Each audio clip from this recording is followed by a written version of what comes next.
PM Modi तक पहुंचा केंद्रीय कर्मचारी पेंशन धारकों के 18 महीने का एरियर का मुद्दा। दिवाली से पहले केंद्रीय कर्मचारियों पेंशन धारकों को मिल सकती है बड़ी खुशखबरी।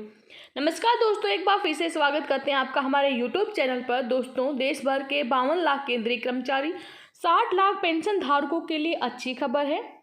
केंद्रीय कर्मचारी हैं कि दशहरे के बाद और दिवाली से पहले महंगाई भत्ता यानी कि डियरनेस अलाउंस में एक बार फिर से बढ़ोतरी की वेट कर रहे हैं और साथ ही उनका 1.5 साल का रुका हुआ महंगाई भत्ता डीए भी उनको मिल सकता है। सूत्रों के अनुसार जानकारी मिली है कि मामला प्रधानमंत्री नरेंद्र मोदी तक पहुंच गया है और जल्द ही वो इसको लेकर एक बड़ा फैसला ले सकते हैं।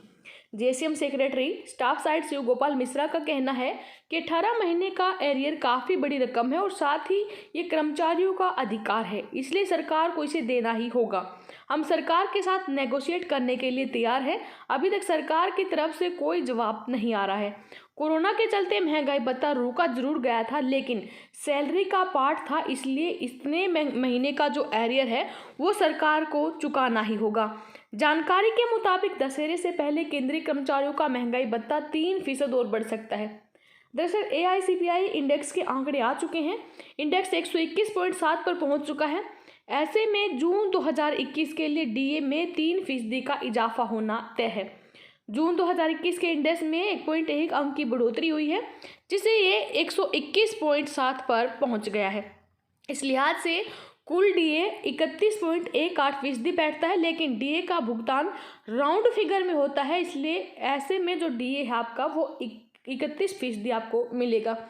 अब फिर 3% की बढ़ोतरी के बाद महंगाई भत्ता 31% के स्तर पर पहुंच गया है, यानी कि केंद्रीय कर्मचारी की सैलरी में एक बार फिर से अच्छी खासी बढ़ोतरी होगी। CM secretary staff side Shiv Gopal Mishra का कहना है कि जल्द ही सरकार इसका ऐलान करती है तो निश्चित तौर पर सरकारी कर्मचारियों के लिए बड़ी राहत यहाँ पर होने वाली है। गौरतलब है कि केंद्र ने जुलाई में महंगाई भत्ता 17% से बढ़ाकर 28% और हाउस रेंट अलाउंस 24% से बढ़ाकर 27% किया था। अब केंद्रीय कर्मचारियों का महंगाई भत्ता फिर से 3% बढ़ेगा। इसमें ये बढ़कर टोटल आपका 31% हो जाएगा। 31% के हिसाब से कैलकुलेट करके अगर हम कर्मचारी का मिनिमम बेसिक सैलरी से कैलकुलेशन करें तो चलिए एक बार देख लेते हैं कि कितना उनको यहाँ पर महंगाई भत्ता मिलेगा। मान लीजिए कर्मचारी की हम लोवेस्ट से स्टार्ट करते हैं, उनकी बेसिक सैलरी 18,000 रुपये है।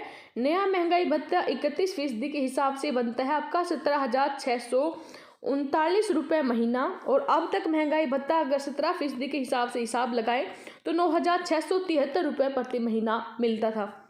मतलब आपका महंगाई भत्ता टोटल 31% वाले में से जब 17% वाला माइनस करेंगे तो 7,966 रुपये प्रति माह यहाँ पर बढ़ा है। तो सालाना आपको कितना यहाँ पर बढ़ोतरी मिलेगी? 95,592 रुपये। पिछले साल के मुकाबले कुल महंगाई भत्ता 11% बढ़ चुका है। तो सरकार ने जुलाई 2021 से इसे 28% कर दिया था। अब अगर जून 2021 से इसे 3% बढ़ाता है तो इसके बाद जो महंगाई भत्ता है आपका 17 + 4 + 3 + 4 + 3 यानी कि 31% पर पहुंच जाएगा। यानी कि अगर किसी कर्मचारी की बेसिक सैलरी 50,000 रुपये है तो उसे 15,500 रुपये यहाँ पर डी के रूप में मिलेगा। बता दें केंद्र सरकार ने डीए बढ़ाने के बाद केंद्रीय कर्मचारियों को मिलने वाले हाउस रेंट अलाउंस यानी कि HRA को भी बढ़ा दिया है। सरकार ने HRA को बढ़ाकर 27% कर दिया है। महंगाई भत्ता के बाद अब हाउस रेंट अलाउंस बढ़ने से केंद्रीय कर्मचारियों की यहाँ पर बल्ले बल्ले हो गई है। HRA में अलग अलग कैटेगरी के लिए 1 से 3% की बढ़ोतरी यहाँ पर की गई है। वित्त मंत्रालय के मुताबिक अब केंद्रीय कर्मचारियों को उनके शहर के हिसाब से 27%, 18%, 9% हाउस रेंट अलाउंस मिलने लगा है। तीनों कैटेगरी के लिए न्यूनतम हाउस रेंट अलाउंस 5400, 3600 और 1800 रुपये हो गया है। कुल मिलाकर बताएं कि न्यूनतम डीए बढ़ोतरी आपकी 5,040 रुपये होगी और न्यूनतम HRA बढ़ोतरी हर महीने 1,800 रुपये होगी। यानी कि सितंबर में जो आपकी सैलरी है उसमें टोटल आपका इजाफा देखा जाए तो 6,840 रुपये यानी कि 5,040 रुपये डीए बढ़ोतरी और 1,800 का जो यहाँ पर आपका हर महीने HRA बढ़ोतरी, टोटल यहाँ पर 6,840 रुपये यहाँ पर इजाफा हुआ है।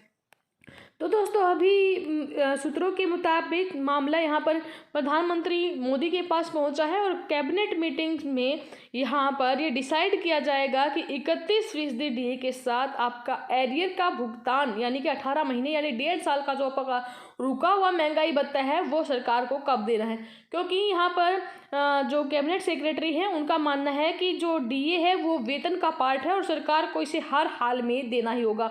मतलब कि एरियर सरकार किसी भी हालत में काट नहीं सकती है, रोक नहीं सकती है। धन्यवाद। जय हिंद, जय भारत।